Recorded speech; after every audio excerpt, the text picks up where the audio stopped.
de número 1, mas antes da gente ler,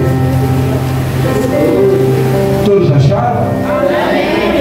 Antes da gente estar fazendo a leitura, olha para a pessoa que está do seu lado aí e diz assim para ela: a guerra é só a representação do hoje. Repita de novo: a guerra é só a representação do hoje. Sabe por que eu pedi para você repetir isso para ele? Porque antes da guerra eu tenho uma história. Antes do dia de hoje eu tenho uma história. Não entendi, Marcelo? É porque tem alguém que se levanta e olha para a sua guerra hoje, mas não entende a sua história. Tem gente julgando o seu momento de guerra hoje, mas esquece que antes de hoje você teve uma história. Talvez estão olhando para você e estão dizendo: essa guerra ele não aguenta. Depois dessa guerra ele para. Depois dessa luta ele para. Mas Deus está dizendo: ele tem uma história de luta, de renúncia, de preparação. E a guerra de hoje não vai definir o teu final. Aleluia. Ezequiel, capítulo de número 12. Diz assim: veio a mim esta palavra do Senhor: filho do homem, você vive no meio de uma nação rebelde, e eles têm olhos para ver, mas não vê, e ouvidos para ouvir, mas não ouve, pois são uma nação de rebelde. Portanto, filho do homem, arrume a sua bagagem para o exílio, e durante o dia à vista de todos parta e vai para outro lugar. Talvez eles compreendam, embora seja uma nação rebelde. O 4: durante o dia, sem fugir aos olhares do povo, leve para fora os seus pertences, arrumado para o exílio. À tarde saia como aqueles que vão para o exílio, e o que os outros vejam a fazer isso. Poder se sentar?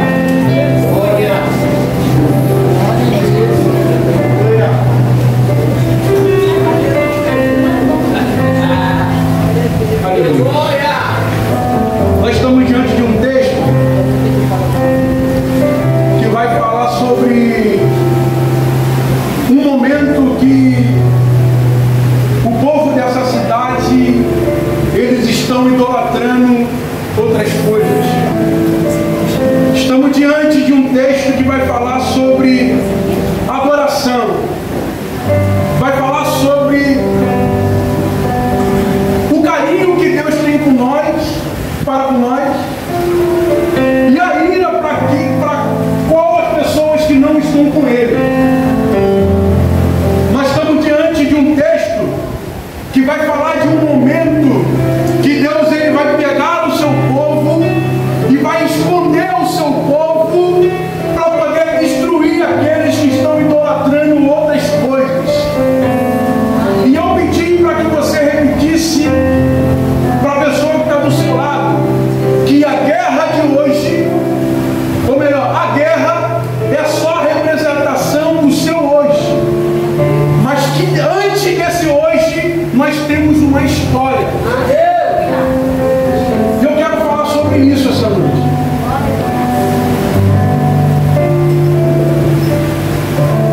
O texto vai dizer que aquele povo, eles estão idolatrando, estão adorando outras coisas.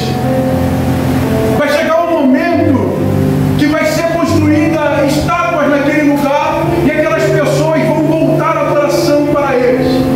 E entenda que Deus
comendo um cachorro quente. Eu falei, agora eu vou comer. Já era 4 horas da tarde. E eu fui num cantinho lá, na almoxarifada, dobrei meu joelho e falei, Senhor, eu entrego meu jejum. Eu te entrego meu jejum pelo propósito que o pastor levantou lá naquela igreja. O término da compra do terreno e pela posse daquela igreja.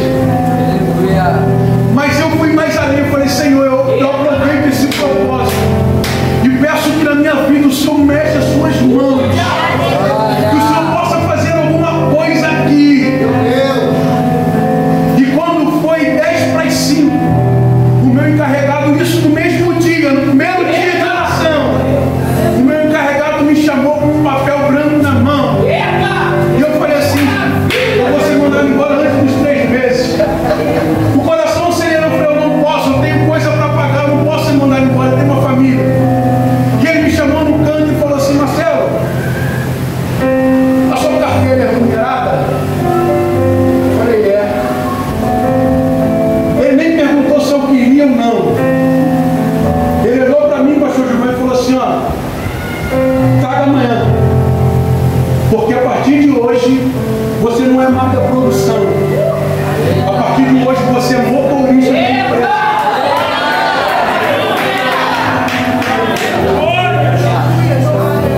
Você tem noção qual é o tamanho do que você está fazendo aqui nesses 31 dias? No primeiro dia, na mesma hora, eu mandei mensagem para o pastor.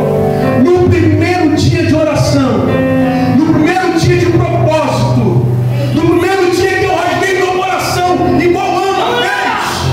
Todas as vezes eu fazia propósito, parecia que era em vão, mas naquele dia eu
vidas que nós vamos enfrentar algumas guerras. E para essas guerras ser vencidas, nós temos que estar preparados. Porque soldado que não está preparado, quando vai para a guerra, ele morre rápido. Soldado, quando vai para a guerra, que não está preparado, ele acaba sofrendo relatação do inferno.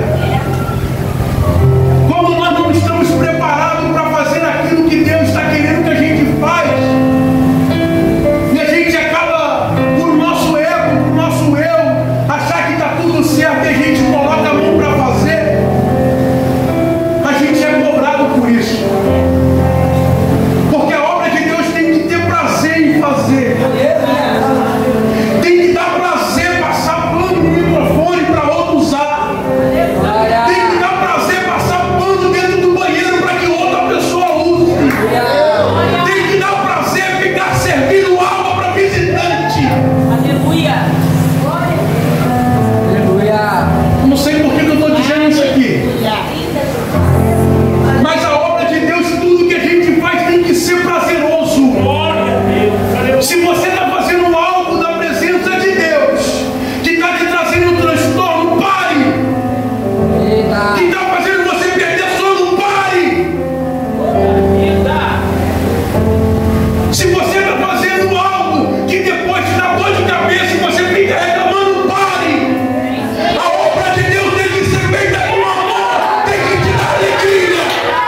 criança acima do meu sonho diante de Deus. Por algum momento eu pegava aquela criança, minha filha, e colocava ela como prioridade. Eu amo minha filha, mas hoje eu consegui entender que a prioridade da minha vida não é ela. Que o maior amor da minha vida não é ela. Hoje eu consegui entender que tem algo maior do que tudo aqui na terra. Deus, ele precisa ser maior do que tudo na tua terra. Nessa terra. Sabe por quê? O seu esposo, a sua esposa, uma hora vai embora. Os seus filhos vão criar asas e vão voar. Mas Deus, ele permanece na sua vida para todos sempre. Deus, ele precisa ser primordial. Ele precisa ser maior nas suas vidas. E como eu disse aqui no início, nem todo movimento quer dizer que Deus está no controle. E nem toda tempestade quer dizer que Deus, ele não está contigo. Quando tudo vai bem, nem muitas das vezes quer dizer que Deus está no controle. Por que eu digo isso? Porque algumas vezes eu já me perguntei: eu estou servindo a Deus?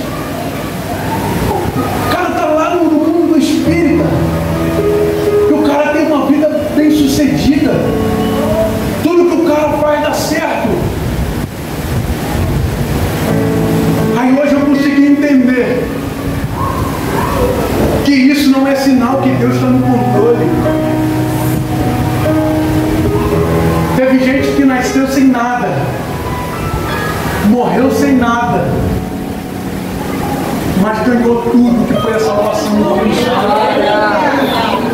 Eu vou repetir para que todos entendam. Talvez, estou falando no mundo espiritual, gente. Pregação, você precisa entender que você tem que fazer uma peneira. Se você não concorda, não julga, concorda com nada. Pega só o que você achar que é bom. Tem gente que vai nascer sem nada, que vai embora dessa terra sem nada, mas vai levar tudo que é a salvação em Cristo Jesus. Tem gente que tem tudo e vai embora sem nada, porque que adianta ganhar o mundo inteiro e perder a minha alma? Aleluia. Entenda que tem coisas que nós vamos enfrentar que são processos. A primeira coisa que eu quero dizer para você é sobre uma coisa que a gente enfrenta, que a gente acha que vai perder o controle.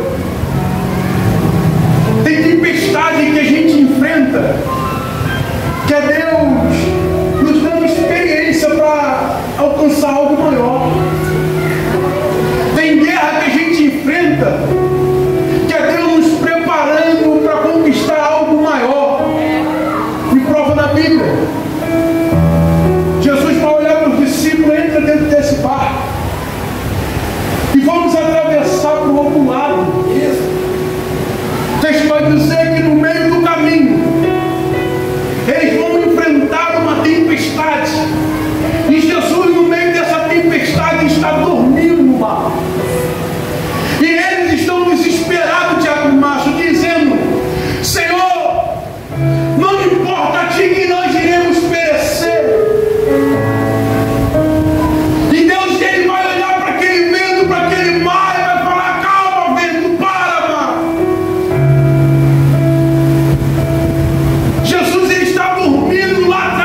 continuar. Aí não entende por que a tempestade veio. Eu sou profeta, mas desobedeceu. Eu sou profeta, mas não está obedecendo a ordenância. Deus está mandando, para com isso e quer continuar. Tem tempestade que nós enfrentaremos por causa da nossa desobediência. E no meio dessa tempestade da desobediência, vai ter um momento que Jonas vai entrar dentro de uma embarcação de pessoas preparadas para aquilo que iriam fazer.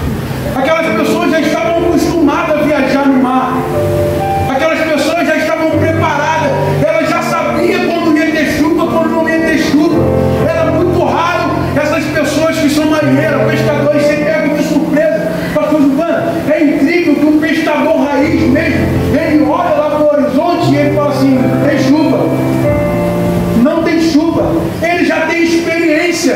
Então se eles entram para poder entrar no mar, quer dizer, não tem chuva. O mar vai ficar tranquilo. Mas só que vai chegar no meio dessa viagem, a tempestade vai alcançar aquele navio. E talvez a gente se pergunta, mas ele não era preparado? Mas ele já não sabia que não ia haver chuva? Por que essa chuva? Sabe por que essa tempestade na vida deles? É porque eles estão carregando quem não era para carregar. Eu vou repetir porque as pessoas aqui na frente entenderam. Tem tempestade que nós vamos enfrentar. É porque estamos carregando quem não era para carregar no nosso barco. Estamos levando quem não era para levar. Deus já disse, tira do barco, joga fora. Porque eu não tenho contigo, é contigo. Mas você quer carregar, se prepare para a tempestade. Tem tempestade que nós vamos enfrentar porque colocamos quem não era para colocar.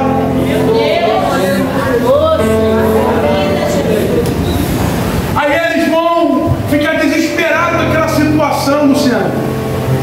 Eles vão ficar desesperados porque eles não sabem o que fazer. A Bíblia vai dizer, o texto vai dizer que eles jogam tudo fora. Jogam a maioria das coisas fora porque eles acharam que aquele peso o navio ia naufragar. Só que eles jogam fora e nada acontece. Eles vão chegar a uma conclusão.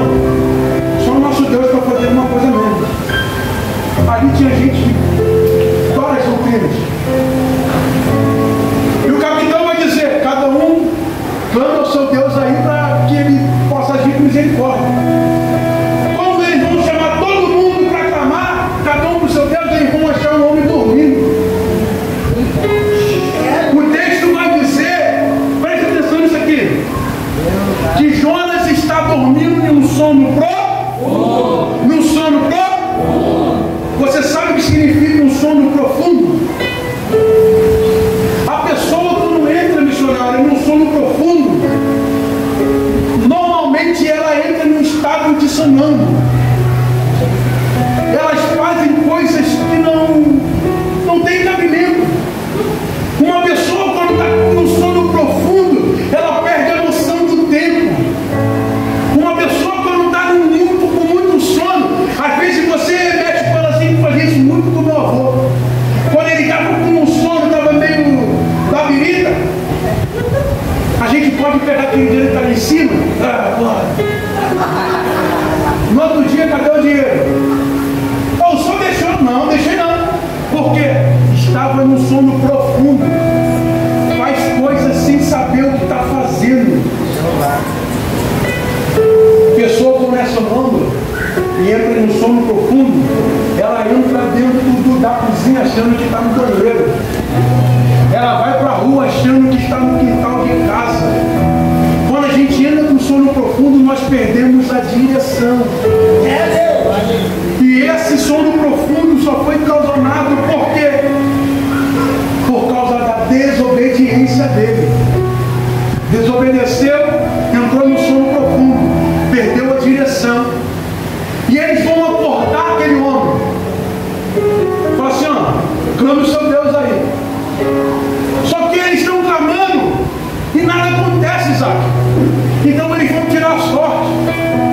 E a sorte caiu para Jonas. E o texto vai dizer que eles vão pegar Jonas e vão jogar novamente no mar. É Bíblia. Quando quando Jonas bate na água, a tempestade para.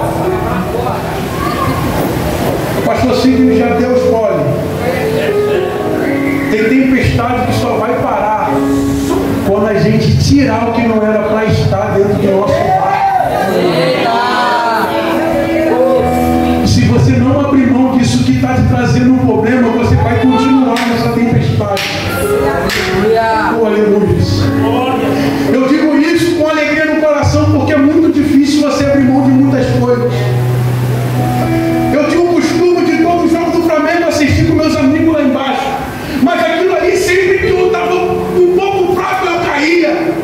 Sempre quando eu estava com algum probleminha, eu fazia o que não era para fazer. Então eu entendi, eu preciso retirar isso da minha vida, senão o meu barco não continua. Eu preciso tirar isso da minha vida, senão as coisas não vão acontecer na minha vida. Aí eu entendi, se eu tenho que ficar com quem está na direção, eu vou ficar com o jovem da igreja. Nem que todo mundo me chame de velho barbado que está no meio de criança, eu não estou nem aí. Eu estou quem está na direção, quem está no meio do barco, e quem não é para ficar, eu tiro da minha vida.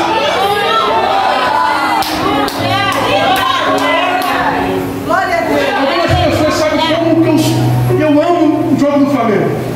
Se eu pudesse, eu estaria no Maracanã todos os jogos. E lá em casa, a televisão tem um delay de um vale 5 minutos. Sai o gol do Flamengo, todo mundo já soltou fogos, comemorou. E eu, por que esses caras estão gritando? Daqui a pouco o gol. Eu falei, caraca! Eu falei assim, caramba, mas já aconteceu o gol, vou comemorar só agora. Por que eu estou dizendo isso? Porque eu entendi que eu estando no meio deles lá, eu vou assistir o que todo mundo está assistindo. Eu vou, pega isso aqui, eu vou comemorar o que todo mundo está comemorando. Mas eu assistindo em casa, mesmo que seja atrasado, vai ser a mesma alegria, porque a vitória é a mesma. Marcelo, eu não entendi. Mesmo que você acha que abrir mão de algumas coisas vai atrasar a sua vida, mas Deus no momento certo vai te dar motivo para se alegrar.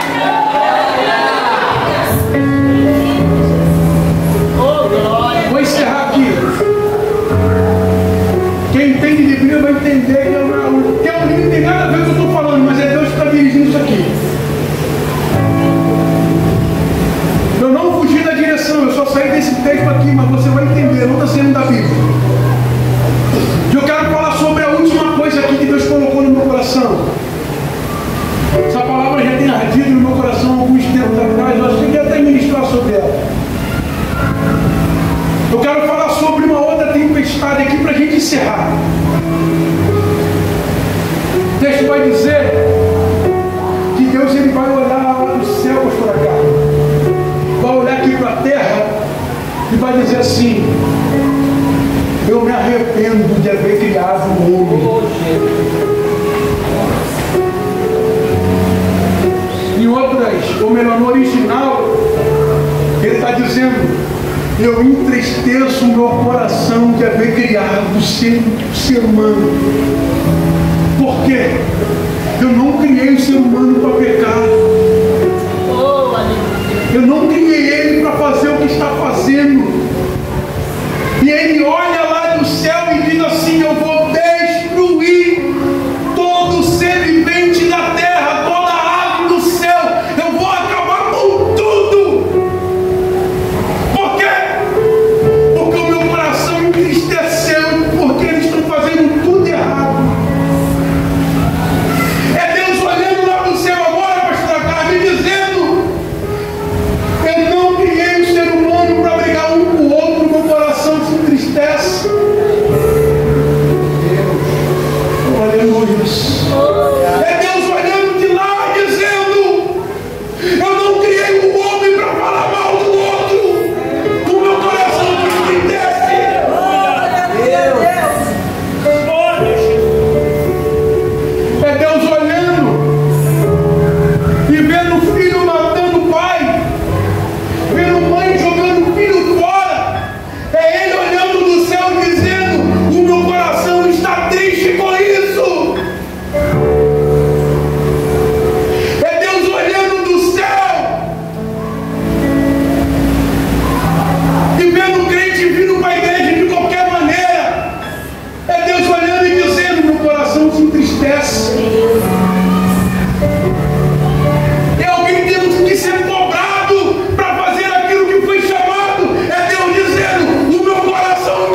fazer. A palavra destruir é acabar, dar o fim. Destruir, acabar com tudo. E a palavra desfazer é tirar o que não presta. Glória! Eita! É Deus olhando, Lucas, dizendo: eu estou até triste. A minha vontade é até destruir. Mas só porque eu olhei para a terra hoje. Oh, aleluia. Só porque eu olhei para a terra do avivamento hoje. E tem graça na vida de um. Tem graça na vida de outro. Oh, aleluia. Você não está entendendo. É Ele dizendo: eu poderia até acabar com tudo. Mas porque tem alguém que se levanta e tem graça, eu não vou destruir. Só vou tirar o que não presta.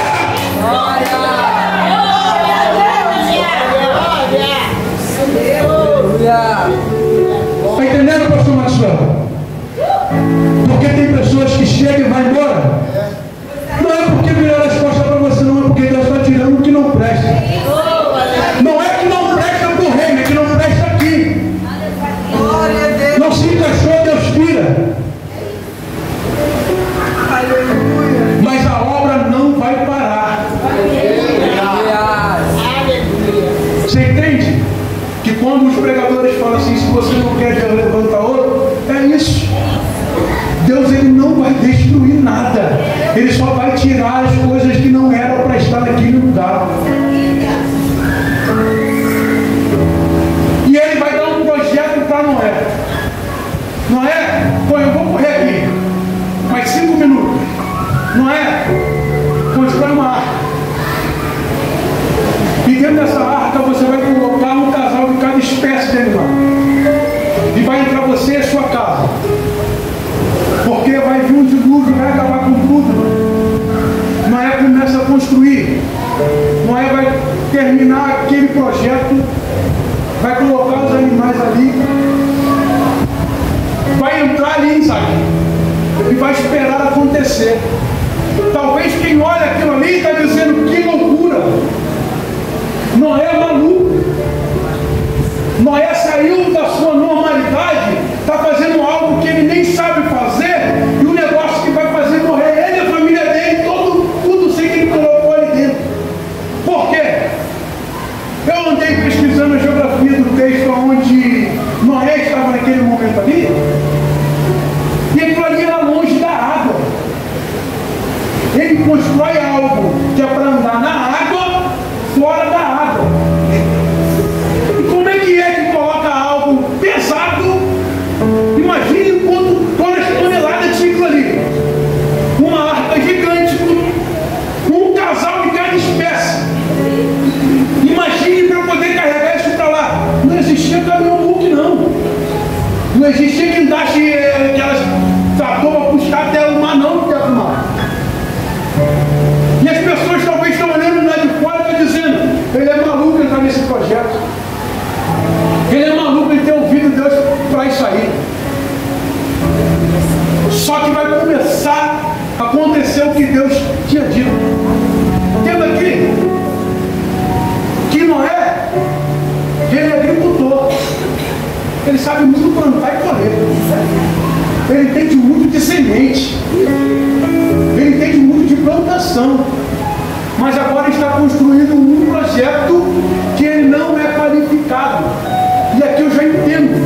Quando o projeto é de Deus, eu não preciso saber fazer. Porque Deus, ele me coloca, me dá força e faz acontecer. Talvez você não entenda o porquê me colocaram para orar se eu não sei nem orar.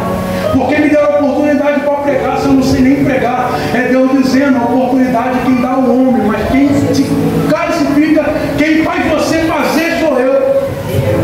Entendo aqui? Acabou a construção, está todo mundo lá dentro. E agora? Está longe da água. Estão chamando de maluco. Só que agora vai começar a chuva. Agora o dilúvio vai começar. A chuva forte vai começar. E o texto vai dizer que o nível da água vai subir. E enquanto está chovendo, enquanto está tendo tempestade, no meio daquela tempestade onde já tem muitos morrendo fora da arca, o projeto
Deus te deu. É para ver se você fez com excelência. Eu sempre digo isso. Eu falei isso para os meninos que foram consagrados ao obreiro aqui. Eles vieram conversar comigo. Eu falei assim: estava difícil? Vocês que não dobram agora não, para vocês verem. O levante estava difícil? Se prepara não agora para vocês verem. Porque todas as vezes que Deus coloca um projeto nas nossas mãos, Ele manda uma tempestade para ver se o projeto está consolidado. Entendeu, Luciano?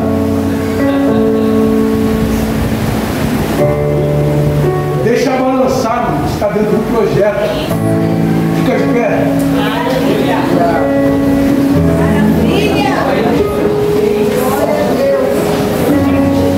Glória a Deus, aleluia.